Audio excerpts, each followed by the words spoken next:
बोलिए सच्चिदानंद भगवान की जय। वृंदावन बिहारी लाल की जय। सद्गुरुदेव भगवान की जय।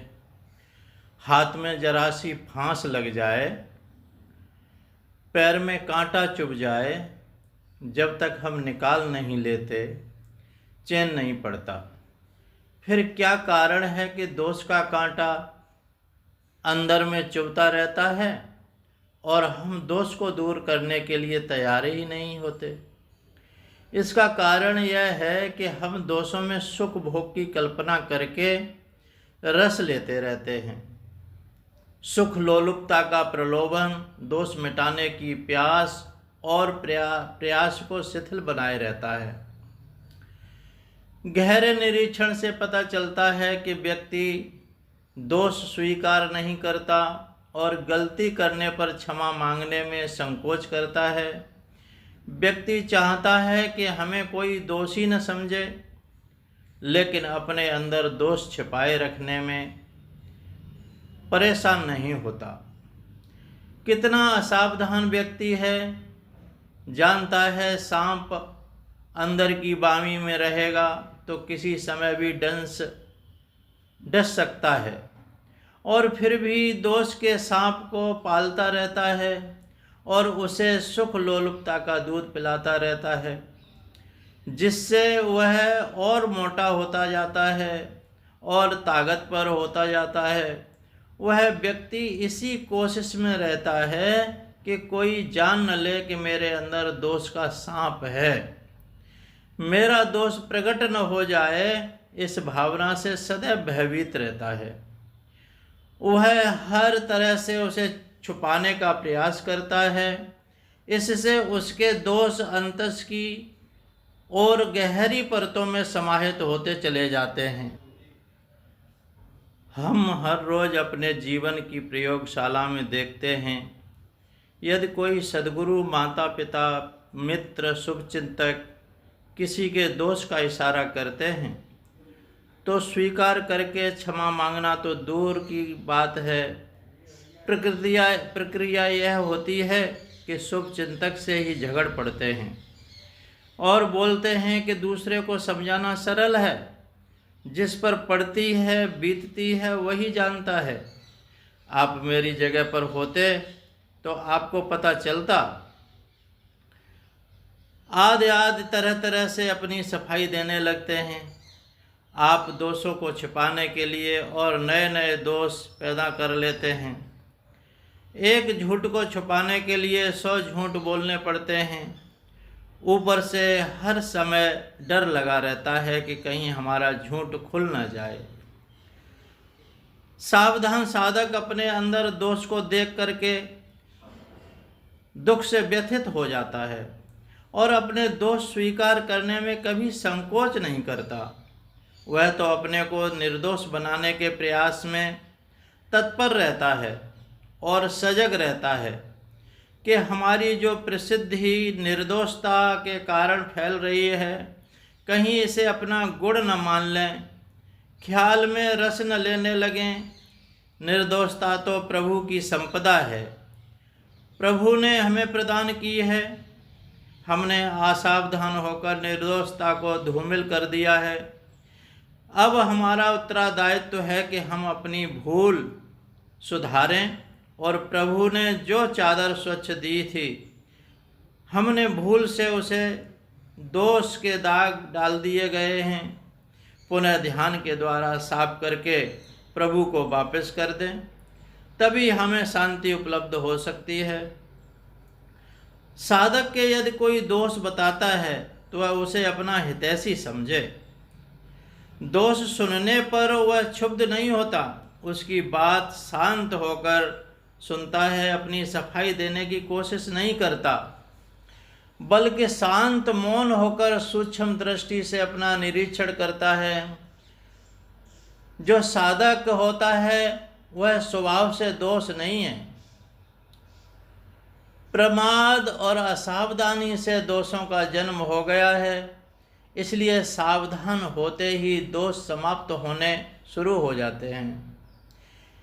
कहीं साधक दूसरों के दोषों की चर्चा करके अपने दोषों को सुरक्षित रखते हैं, कहते हैं कि दोष किसमें नहीं है।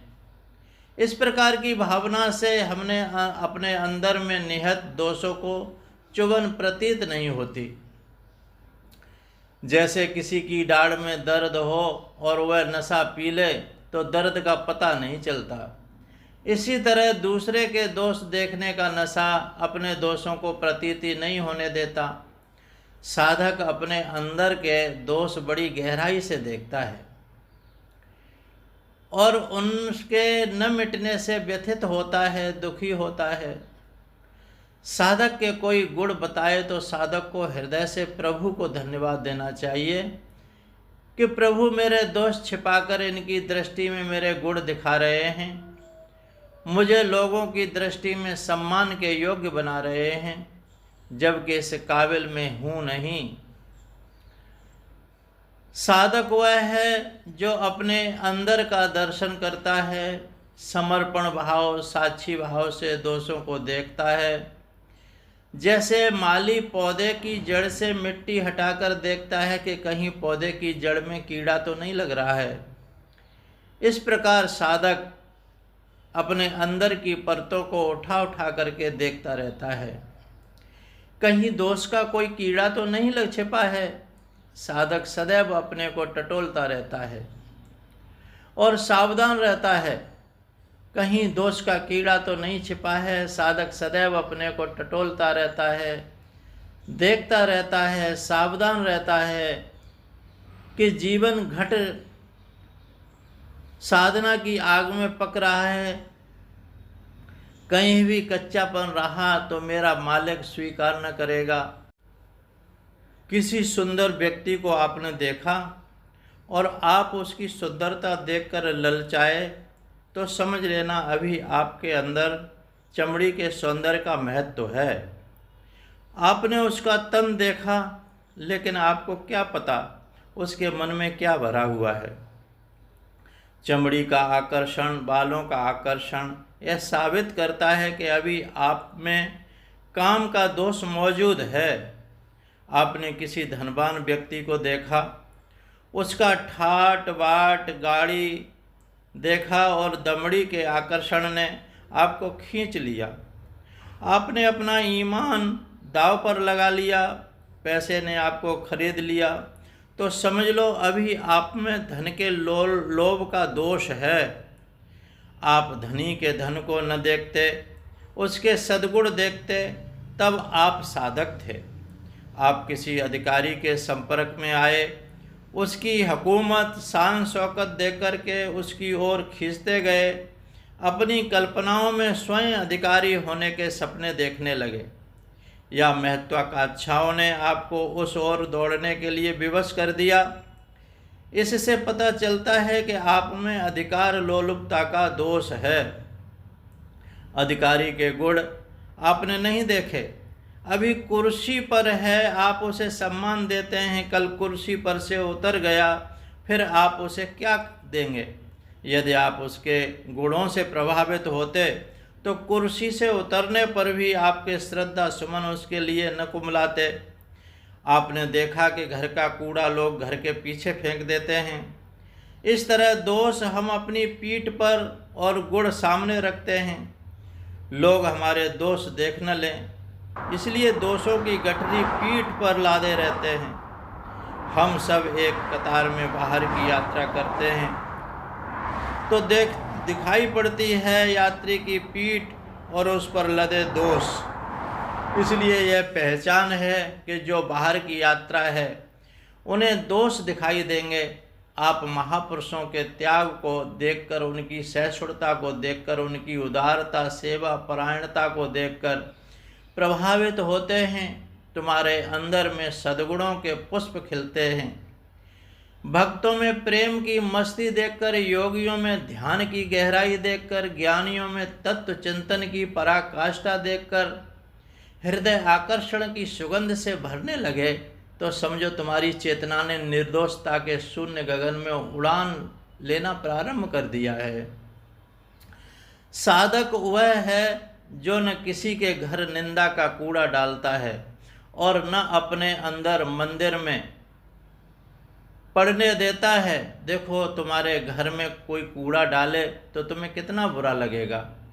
फिर जब आप दूसरे के कानों के द्वारा निंदा का कूड़ा उसके घर में डालते हो तो क्या उसका अंतर का आंगन गंदा नहीं होता? सावधान रहो, न निंदा का कूड़ा किसी के कानों में डालो, न अपने कानों में डलवाओ। कोई डालने लगे तो विनम्रता से क्षमा मांगकर मना कर दो, क्योंकि निंदा करने और सुनने का राक्षसी रस है जो दानव वृत्ति में पाया जाता है।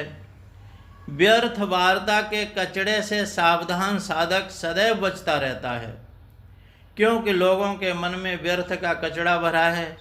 जब मौका मिलता है वह डलिया भर भर के उलीचने लगते हैं। आप ऐसे लोगों से दूर रहें, बच के निकलें, नहीं तो व्यर्थ वार्ता का कीचड़ तुम्हारे ऊपर डाले ही देंगे। नाम और ध्यान से जो आपने अपने अंदर की चादर को साफ किया है फिर गंदला कर देंगे। साधक को अपने सबसे बड़े दोष से सावधान रहना चाहिए, वह है अभिमान। जब साधक प्रभु से नित्य प्राप्त सद्गुणों को अपनी दृष्टि मान लेता है तो अभिमान की चार दीवारी में कैद हो जाता है और वहाँ लगे हैं तरह तरह के दर्पण, जिनमें कभी अपनी छवि बड़ी दिखाई पड़ती है और कभी बहुत छोटी। जब व्यक्ति अपनी तस्वीर बड़ी देखता है तो अभिमान के गुब्बारे के साथ उड़ने लगता है, और जब चित्र छोटा दिखाई पड़ता है तो हीनता के पत्थर के नीचे दबने लगता है। कभी अभिमान कभी हीनता दोनों के चक्रव्यूह में फंसकर अशांति की जिंदगी जीने लगता है। सावधान साधक को सद्गुरु कृपा से दृष्टि मिल जाती है तो जो भी सौंदर्य, शिक्षा, संपदा, अधिकार, सम्मान मिला है उसे प्रभु का प्रसाद समझता है। सद्गुणों को प्रभु की दी हुई वाटिका मानता है। विजातीय घास का दोष उसमें पनपने नहीं देता। विवेक की खुरपी से छील देता है, ध्यान की खाद देता है, सद्गुणों के पौधे को और सींचता है। आत्मीयता के पानी से फिर स्वयं प्रभु मधुकर बनकर आते हैं मकरंद पान करने के लिए। हरिओम तत्सत, हरिओम तत्सत, हरिओम तत्सत। सोहम सोहम सोहम।